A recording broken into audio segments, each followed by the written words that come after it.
আপোনালোকক মাতি আজি আমি গোটেই কথাখিনি আপোনালোকৰ আগত প্ৰকাশ কৰিম বুলি ভাবিছোঁ।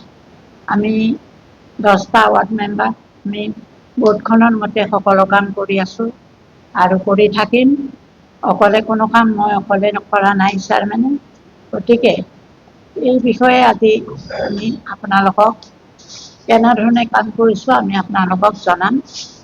মই মোৰ ৱাৰ্ড কমিশ্যনাৰ 1 নম্বৰত তেখেতকে ক'বলৈ মই তেওঁকে আদেশ কৰিলোঁ। তেওঁ ক'ব। জনাইছোঁ সংবাদকৰ্মী বন্ধুসকললৈ। আমাৰ সৌৰপতি বাইদেউৰ কথামতে মই সামগ্ৰিক কথাখিনি মই আপোনালোকৰ ওচৰত উপস্থাপন কৰিম। প্ৰথম কথাটো হ'ল এই কমল নাথ নামৰ এজন মানুহে বাৰে বাৰে অভিযোগ কৰি আছে, মিডিয়াত আহি আছে, নিউজ পেপাৰত আহি আছে। এতিয়া মিডিয়া আৰু নিউজ পেপাৰে কি ডকুমেণ্টছৰ ভিত্তিত বাতৰি প্ৰচাৰ কৰি আছে আমি নাজানো। আমি ইমান দিন একো কোৱা নাছিলোঁ, কিন্তু যেতিয়া আমি স্পষ্টীকৰণ নিদিওঁ তেতিয়া ৰাইজে বা সাংবাদিক বন্ধুসকলে হয়তো ভাবিব যে আমাৰ কিবা দুখ আছে নেকি, যাৰ কাৰণে আজিৰ এই সংবাদমেল আয়োজন কৰা হৈছে। এতিয়া কমলনাথৰ ৰুমটো ইয়াতে কি আছে আপোনাৰ, কমলনাথৰ একচুৱেলি ৰুম নহয়, ৰুমটো আছিল অজিত নাথ। অজিত নাথৰ ইয়াতে চাব 2019 চনত এটা অৰ্ডাৰ কৰিছিল মেজিষ্ট্ৰেট আৰু তেতিয়াৰ সভানেত্ৰী ববিয়াৰা বেগম। ইয়াত উল্লেখ আছে যে তাতে যে মাংসৰ বজাৰ আছিল, মাংসৰ বজাৰত সেইখিনি চালিঘৰ আছিল, 15 দিনৰ ভিতৰত খালী কৰাৰ কাৰণে এটা নটিচ জাৰি কৰিছে।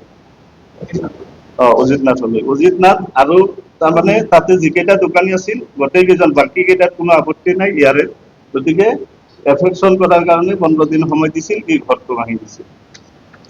2019 কিন্তু ইয়াতে লেখা আছে, একদম মেমু নাম্বাৰ গোটেইখিনি লেখা আছে, অজিত নাথ পিতা নন্দেশ্বৰ নাথ, ৱাৰ্ড নাম্বাৰ 2, কোঠালী নাম্বাৰ 2, তেতিয়া ৱাৰ্ড নাম্বাৰ 2 আছিল তেতিয়া। ইয়াতে লেখা আছে যে অগ্ৰাধিকাৰ ভিত্তিত যাই মানে দোকানবিলাক কৰিছিল যিকেইজন মানুহে, অগ্ৰাধিকাৰ ভিত্তিত 2 লাখ টকা চিকিউৰিটি ডিপজিট জমা দিয়াৰ কাৰণে তেওঁক এই নটিচ যোগে মানে কোৱা হৈছিল। তেওঁ নটিচ যোগে জমা দিছিল, এইটো ৰিচিভ কৰা আছে অজিত নাথ। এতিয়া চাব ইয়াতে একদম স্পষ্টকে লেখা আছে 2 নম্বৰ কোঠালী, আৰু এইটো কিন্তু ক'লো মই 2018 চনত ভাঙাৰ অৰ্ডাৰ, 2019 চনত তেওঁক এলটমেণ্টৰ অৰ্ডাৰ।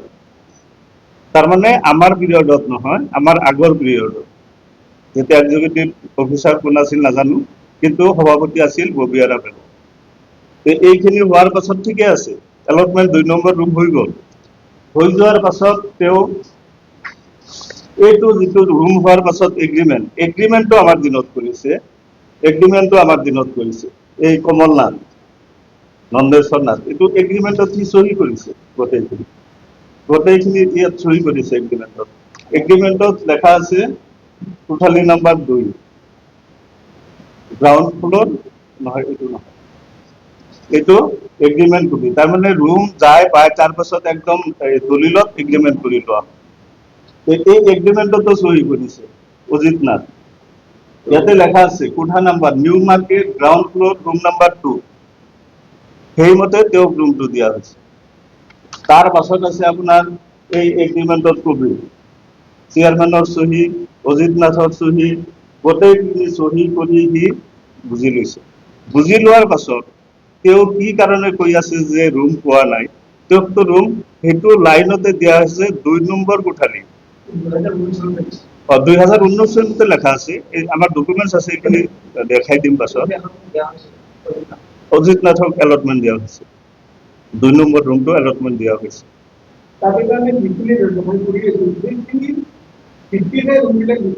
সেইখিনিৰ ভিত্তিতে ৰুমবিলাক দিয়া হৈছে। চমজাই দিছো, এগ্ৰিমেণ্ট কৰিছে। অভিযোগটো এতিয়া ভিত্তিহীন অভিযোগ তেওঁ কৰি আছে বা নিউজত মানে কৈ আছে, নিউজ চেনেল বিলাকেও তেওঁৰ কথা মতে মানে প্ৰচাৰ কৰি আছে। এতিয়া তেওঁ বা কি মানে ডকুমেণ্টছৰ ভিত্তিত তেওঁ কৈ আছে আমি নাজানো।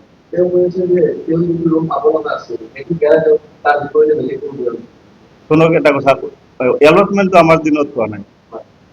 এতিয়া এলটমেণ্ট আমাৰ দিনত হ'লে সেইটো এটা বেলেগ কথা আছিল। এতিয়া আগৰ বোৰ্ডত প্ৰচিডিঙত লেখা হৈছে, সেইটো যদি কাটি আমি তাক সি বিচৰা ৰুম দিওঁ, তেতিয়াহ'লে আমাৰ ওপৰত আগৰ পাৰ্টিয়ে কেছ কৰি দিব।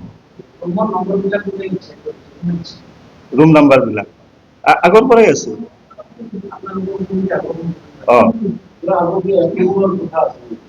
নহয়, 2 নম্বৰ কোঠা ইয়াতে লেখা আছে, গ্ৰাউণ্ড ফ্ল'ৰ, নিউ মাৰ্কেট। তেওঁ দোকান কৰিছে, চাওক, আমিও নাজানো, আমাৰ দিনত নহয় সেইটো, বাৰে বাৰে কৈ আছো। এতিয়া তাতে আছিল চালিঘৰ ভাঙি বিল্ডিং বনাইছে। বিল্ডিং বনাওতে হয়তো অলপ ইফাল সিফাল হ'ব পাৰে, এটা ৰুম ইফাল সিফাল হ'ব পাৰে, সেইবুলিতো এনা কৰা নাই তেওঁক পাছত দিছো, তেওঁক সেই লাষ্টত দিছো, সেইটোতো নহয়, এটা ৰুম ইফাল সিফাল।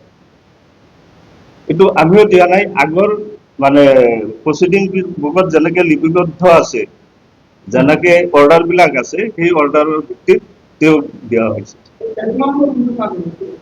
1 নম্বৰ ৰুমটো চাব লাগিব, কাক এলট কৰা হৈছে, এইটো ইয়াত নাই।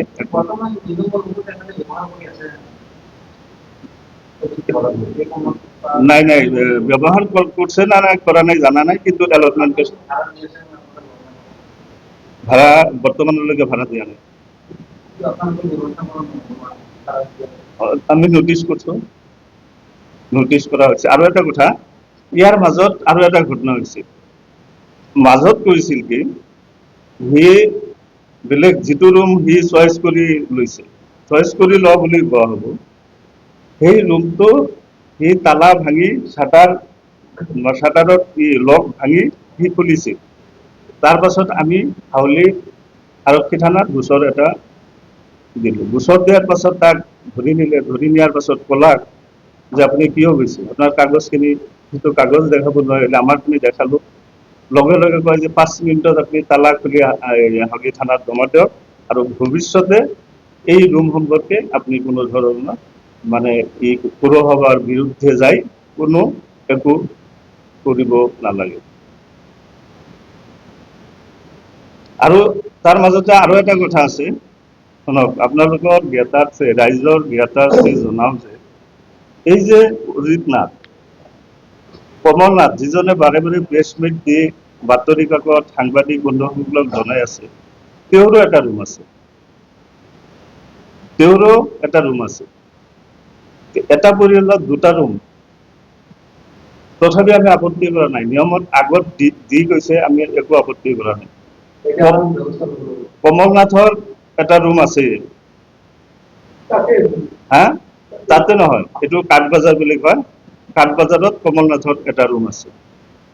তাৰ পাছত অজিত নাথৰ মানুহজন ঢুকাইছে, তেওঁৰ ল'ৰা আছে, সেই স্বাৰ্থত আগৰ কমিটিয়ে দি গৈছে, আমি তাত কোনো ধৰণৰ আপত্তি কৰা নাই, যিহেতু মানুহজন ঢুকাইছে।